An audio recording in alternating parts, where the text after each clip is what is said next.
Sarah Martinez wiped the frost from her truck's windshield as the radio crackled with emergency reports. The weather forecast had been wrong again. What started as light snow that morning had turned into the worst blizzard Colorado had seen in decades. As a telecommunications technician for Mountain View Communications, she was used to working in bad weather. But this storm was different.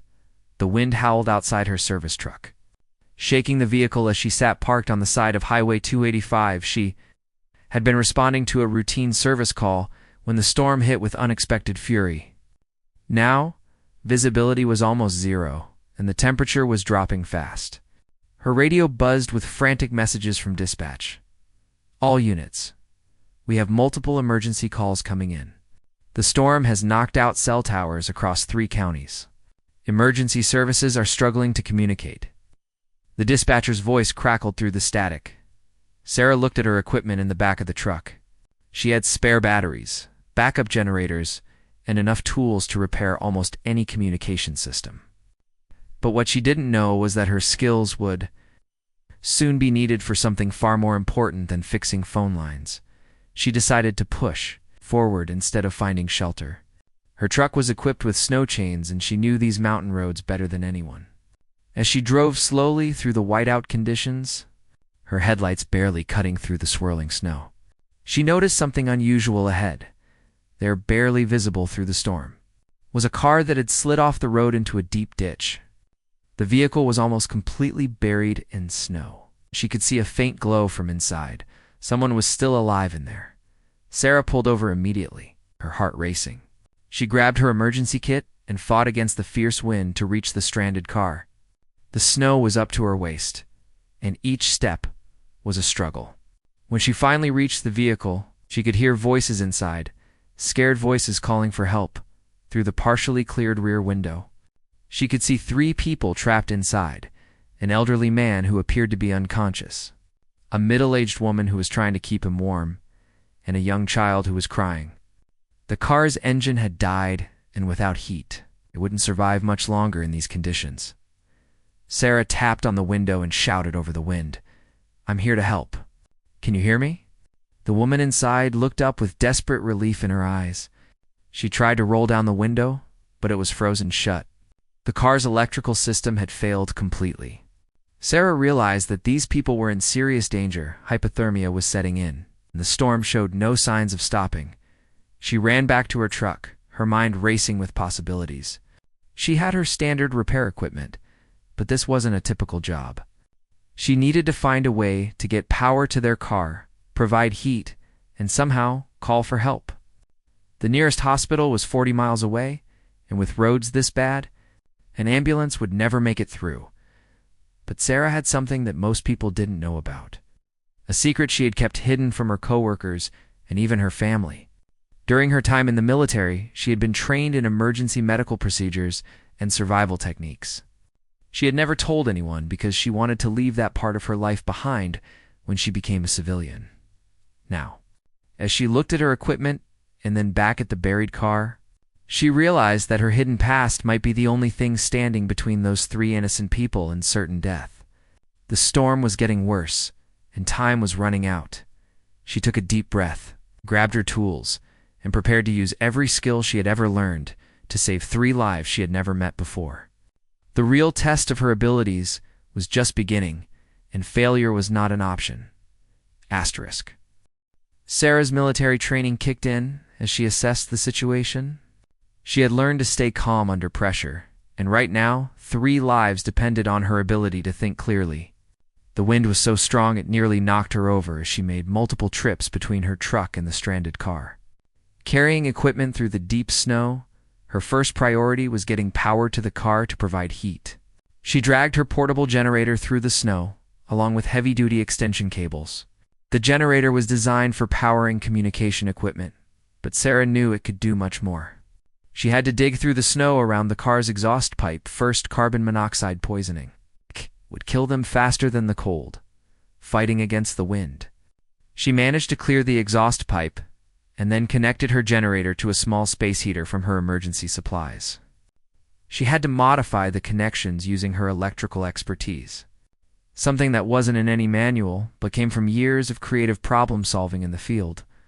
Once she got at the heater working inside the car, she could see the relief on the faces of the three trapped people. The elderly man, who she learned was named Robert, began to regain consciousness as warmth filled the vehicle. The woman, Jennifer, was Robert's daughter. The child was her 6-year-old son, Tommy. "Thank you so much," Jennifer said through chattering teeth. "We've been stuck here for over 2 hours. Dad has diabetes and needs his medication, but it's back at the house. Tommy is scared and cold, and I thought we were going to... Don't worry." Sarah interrupted, her voice steady and reassuring. "You're going to be fine. But I need to check everyone for signs of hypothermia." This was where her secret medical training became crucial. Sarah had been a combat medic before becoming a technician, though she had never told anyone about her military service. She had seen frostbite and hypothermia before, and she knew the warning signs. Robert's breathing was shallow, and his skin had a dangerous bluish tint.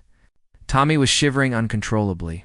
Jennifer was showing early signs of confusion, another symptom of hypothermia. She quickly assessed each person, checking their pulse and looking for signs of frostbite on their fingers and toes. Robert was in the worst condition, and his diabetes made the situation even more serious. Without his medication and with his body temperature dropping, he could go into diabetic shock. Sarah made a difficult decision. She couldn't wait for rescue teams. The storm was too severe, and it could be hours before help arrived. She would have to stabilize all 3 people herself, and then find a way to get them to safety. From her truck, she retrieved an emergency medical kit that was much more comprehensive than the standard first aid kit most technicians carried. This was another secret from her military days. She had always kept advanced medical supplies in her vehicle. Just in case, she started with Robert.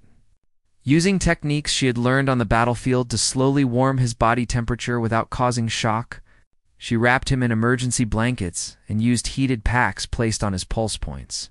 For Tommy, she focused on keeping him calm and warm, telling him stories about her work to distract him from his fear. The most challenging part was dealing with Jennifer's confusion. Hypothermia was affecting her judgment, and she kept trying to leave the car to find help.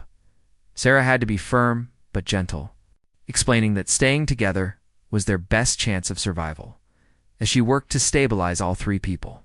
Sarah's radio crackled with updates from dispatch. The storm had knocked out power to most of the county, and emergency services were overwhelmed. Several other cars were stranded on various roads, and rescue teams were stretched thin. Sarah realized that she couldn't count on outside help. She would have to use her own resources and skills to save these people. She looked at her truck, then at the buried car, and began formulating a plan that would require everything she had learned in both her military service and her years as a technician. The storm was still raging, but Sarah Martinez was just getting started. Her secret skills were proving to be exactly what 3 innocent people needed to survive the worst night of their lives. With the immediate danger of hypothermia temporarily under control, Sarah faced a new problem. Robert's blood sugar was dropping dangerously low, and without his diabetes medication, he could slip into a coma. Jennifer mentioned that they had been traveling to visit family when the storm hit, and all of Robert's medical supplies were back at their house. 30 miles away, Sarah knew she had to act fast. From her military medic training, she remembered that diabetics experiencing low blood sugar needed immediate glucose. She rummaged through her emergency supplies and found energy drinks and glucose tablets that she kept for long work shifts. It wasn't ideal, but it would have to do until they could get proper medical care. "Robert, I need you to drink this slowly," she said, supporting the elderly man as he sipped the energy drink.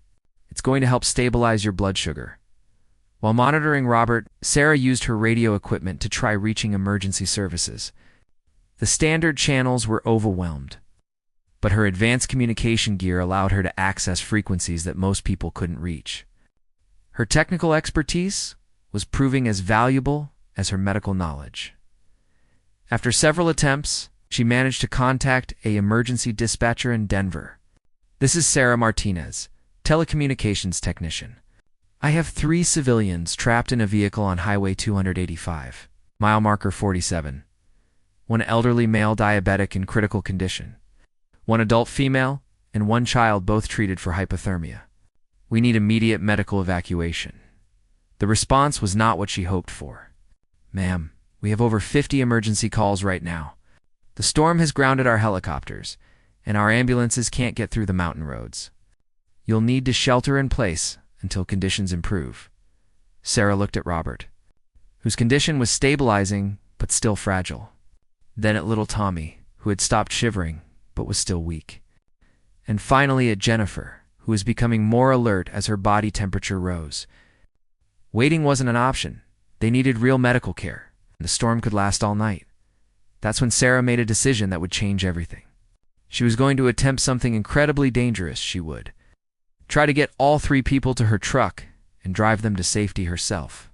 Her service vehicle was equipped with snow chains, had 4-wheel drive, and she knew every back road in the area. More importantly, she had something else from her military days that no one knew about. Years ago, during her service, Sarah had been trained to drive in extreme conditions as part of convoy operations. She had navigated through sandstorms in the desert and muddy terrain in hostile areas. Snow was different, but the principles were the same: patience, skill, and absolute focus. The first challenge was getting everyone from the buried car to her truck. The wind had gotten stronger and the snow was now knee-deep. Tommy was too small to walk through it alone, and Robert was still weak. Sarah would have to make multiple trips, carrying each person one at a time. She started with Tommy, wrapping him in multiple emergency blankets and carrying him through the storm to her truck. The little boy clung to her tightly, and she whispered encouraging words to keep him calm. "You're being so brave, Tommy. We're going on an adventure to get you somewhere warm and safe." Next was Jennifer, who could walk but needed support. Sarah helped her navigate through the deep snow, using techniques she had learned from moving injured soldiers to safety. The wind was brutal. Several times they had to stop and brace against it to avoid being knocked down. Finally, she returned for Robert. He was the heaviest and the weakest, and this would be the most difficult transfer. Using a combination of carrying and dragging techniques, she managed to get him to the truck, but the effort left her exhausted. Her hands were numb with cold, and her face was raw from the wind and snow. Once all 3 people were secured in the heated cab of her truck, Sarah faced her biggest challenge yet. She had to navigate 40 miles of mountain roads in whiteout conditions, with 3 people whose lives depended on her driving skills. The main highway was impassable, but Sarah knew about old logging roads that might be their only chance as she started the engine and began their dangerous journey through the storm. Sarah's secret past was about to be put to the ultimate test. Every skill she had learned, from medical training to advanced driving techniques, would be needed to get everyone home alive. The truck moved slowly through the storm, its headlights barely penetrating the wall of swirling snow. Sarah's knuckles were white as she gripped the steering wheel, every muscle in her body tense with concentration. In the passenger seat, Jennifer held Tommy close while Robert rested against the door. His breathing more stable, but still concerning. Sarah's military driving training had prepared her for dangerous situations, but this was unlike anything she had experienced. The road was invisible beneath several feet of snow, and she had to rely on memory and intuition to follow what she hoped was still the path. Twice, she felt the truck's wheels slip toward what might be a ditch. Each time she carefully maneuvered back to safety. "Are we going to make it?" Jennifer asked quietly, trying not to frighten Tommy, who had finally fallen asleep in her arms. "Yes," Sarah replied with confidence she wasn't entirely sure she felt. "I know these roads, and this truck can handle anything. We just have to take it slow and steady." What Jennifer didn't know was that Sarah was using navigation, techniques she had learned during night operations in the military. She was counting turns, estimating distances, and using landmarks that were barely visible through the storm. A broken fence post here, a distinctive rock formation there. Details that most people would never notice became crucial guideposts. In the whiteout conditions, 15 miles into their journey, disaster struck. As they rounded a curve, Sarah saw the glow of brake lights ahead. Another vehicle was stuck in the middle of the road, completely blocking their path. She carefully brought the truck to a stop and turned on her emergency flashers. "Stay here and keep the engine running," she told Jennifer. I need to see if I can help them move their car. Sarah bundled up and stepped into the storm once again. The stranded vehicle was a small sedan with 2 people inside, a young couple who looked terrified. Their car had gotten stuck when they tried to turn around, and now it was sideways across the narrow road with both ends buried in deep snowdrifts. Thank goodness someone stopped. The young man called out, "We've been stuck here for an hour. Our phone has no signal, and we don't have any emergency supplies." Sarah quickly assessed the situation. The car was truly stuck, and there was no way around it on the narrow mountain road. She could try to push it out of the way with her truck, but that was risky and might damage both vehicles. Then she remembered another skill from her military days: vehicle recovery operations. She retrieved heavy-duty tow straps and a come-along winch from her truck's equipment storage. Working in the freezing wind, she attached the recovery gear to the stuck car and anchored it to a sturdy tree on the roadside. It was exhausting work, made even more difficult by the storm. But slowly, she was able to winch the car out of the road. The young couple was amazed and grateful. "How did you know how to do that?" the woman asked. Sarah just smiled and said, "You learn a lot of things working as a technician." She wasn't ready to reveal her military background, even in this situation, but now she faced a new dilemma. The young couple's car was damaged and wouldn't start. They had no winter emergency supplies, and their vehicle couldn't make it through the storm. She couldn't leave them stranded, but her truck was already at capacity with Robert, Jennifer, and Tommy. Sarah made another difficult decision. She would have to somehow fit all 5 people into her truck. It would be cramped and uncomfortable, but it was their only option. The young couple, Maria and David, squeezed into the back of the cab with the emergency equipment, now with 5 people depending on her. Sarah continued the treacherous journey through the storm. The truck was handling the extra weight well, but the roads were getting worse. She had to make constant adjustments.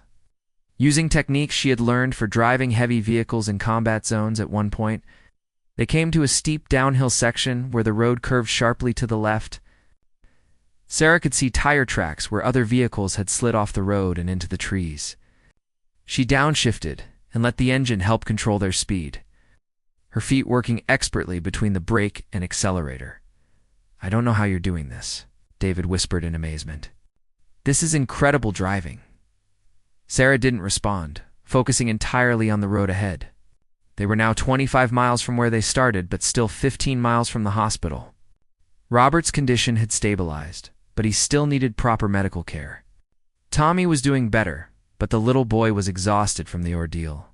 As they crested a hill, Sarah saw something that made her heart sink. Ahead of them, completely blocking the road, was a massive tree that had fallen during the storm. There was no way around it, and no way through it. After coming so far, they were trapped again. But Sarah Martinez wasn't ready to give up. She had one more idea, one last skill from her hidden past that might save them all. The most challenging part of their journey was just beginning. Standing in front of the massive fallen tree, Sarah felt the weight of 5 lives on her shoulders. The tree was at least 3 feet in diameter and stretched completely across the road. There was no way over it, under it, or around it on either side due to steep embankments and thick forest. Most people would have given up at this point. But Sarah's military experience had taught her that there's always another option if you're creative enough to find it. She walked back to the truck where everyone was waiting anxiously and grabbed her most powerful tool, a chainsaw that she carried for emergency line clearing work. "You know how to use that?" Maria asked. Watching Sarah check the chainsaw's fuel and oil levels, "I've cleared a few trees in my time," Sarah replied, which was another understatement.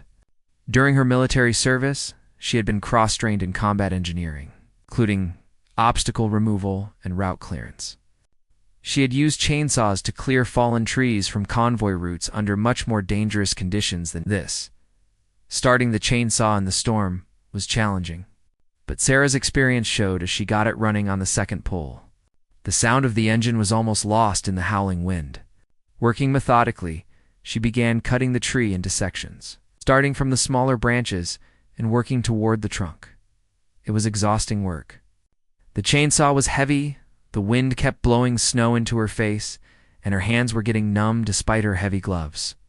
But Sarah pressed on, driven by the knowledge that Robert needed medical attention and everyone in the truck was counting on her. After 30 minutes of cutting, she had cleared enough of the tree to create a narrow passage. It would be tight, but her truck could squeeze through if she was very careful. The margin for error was practically zero. One wrong move would send them sliding off the road or into the remaining part of the tree. Back in the truck, Sarah could see the worry in everyone's faces. Tommy had woken up and was asking his mother if they were going to be okay. Robert was conscious, but looked pale and weak. Maria and David sat quietly in the back, probably wondering if they would ever see their families again.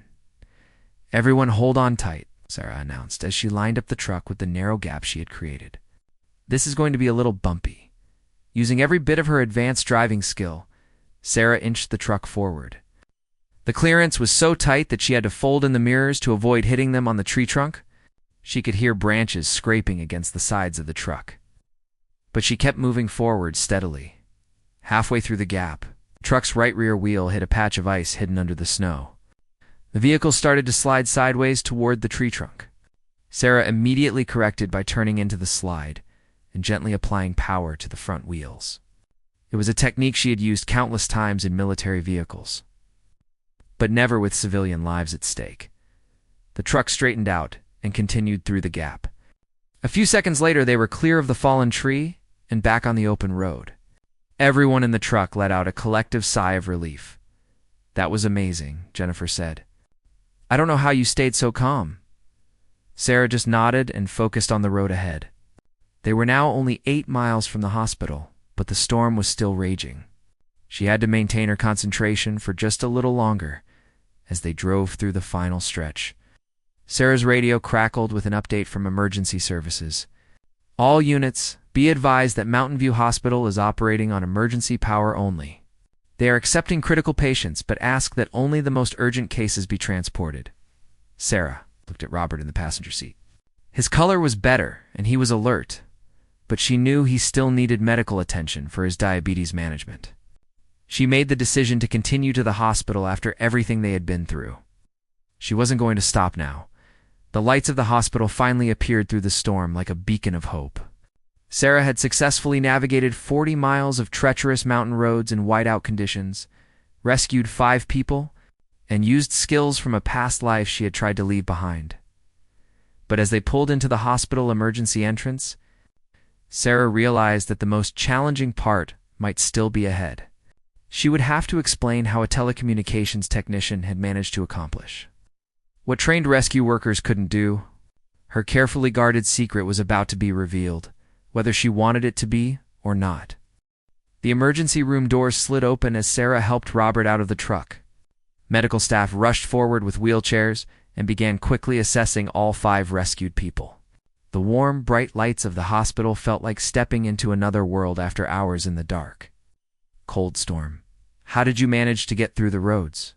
Dr. Emily Chen asked as she examined Robert. "We haven't had any ambulances make it through for the past 4 hours.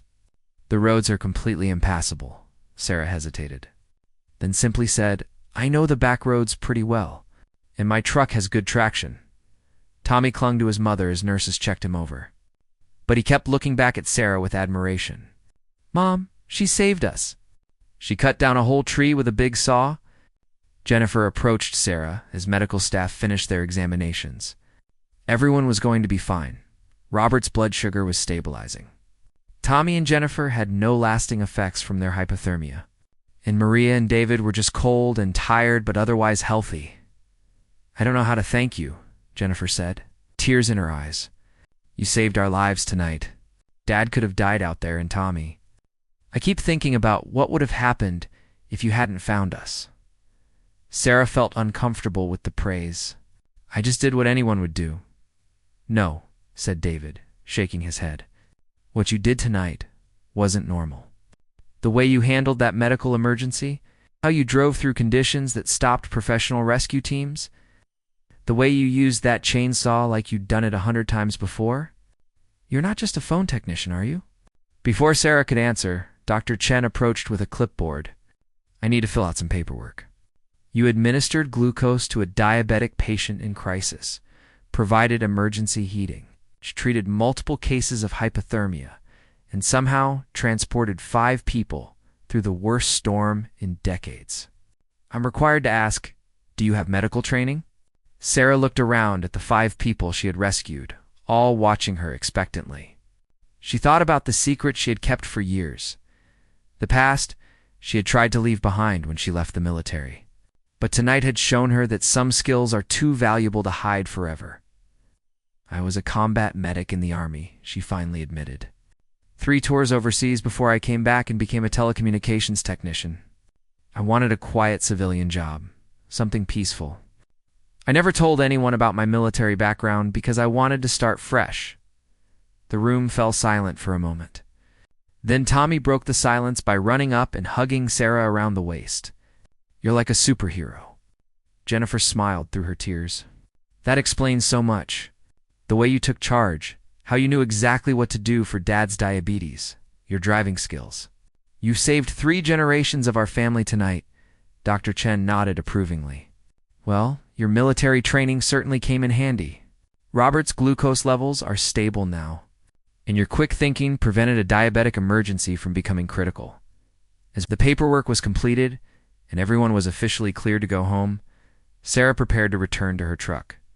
The storm was finally beginning to weaken, and she could see patches of stars through the breaking clouds. Wait, called Robert, was feeling much better after receiving proper medical care. I want to give you something. He pulled out a business card from his wallet. I own a small construction company. After tonight, I want to offer you a job. Someone with your skills and courage could run our emergency response division. Sarah smiled but shook her head. Thank you, but I like fixing communication lines. Tonight was ... unusual. Maria stepped forward and handed Sarah a piece of paper with her phone number. My husband works for the County Emergency Services Department. They need someone with your background to train their rescue teams. Would you at least consider it? As Sarah walked back to her truck, she reflected on the night's events. For years, she had hidden her military training, thinking she wanted nothing more than a quiet civilian life. But tonight had shown her that her skills could make a real difference in people's lives. Even in her new career, the storm was ending, and the first rescue vehicles were finally beginning to reach the area. Sarah's radio crackled with updates. Other stranded motorists were being found and helped, and the emergency was slowly coming under control. 3 months later, Sarah Martinez still worked as a telecommunications technician, but she also volunteered with the County Rescue Service, training other first responders in emergency medical care and extreme weather driving techniques. She had learned that you don't have to choose between your past and your present. Sometimes the best path forward is to embrace both. Her truck still carried the same equipment, but now everyone knew that the quiet technician who fixed their phone lines was also the woman who had saved 5 lives during the worst blizzard in decades. Sometimes the greatest heroes are the ones who never intended to be heroes at all. They're just people with hidden talents who step up when others need them most. The secret was out, and Sarah Martinez had never been happier about it.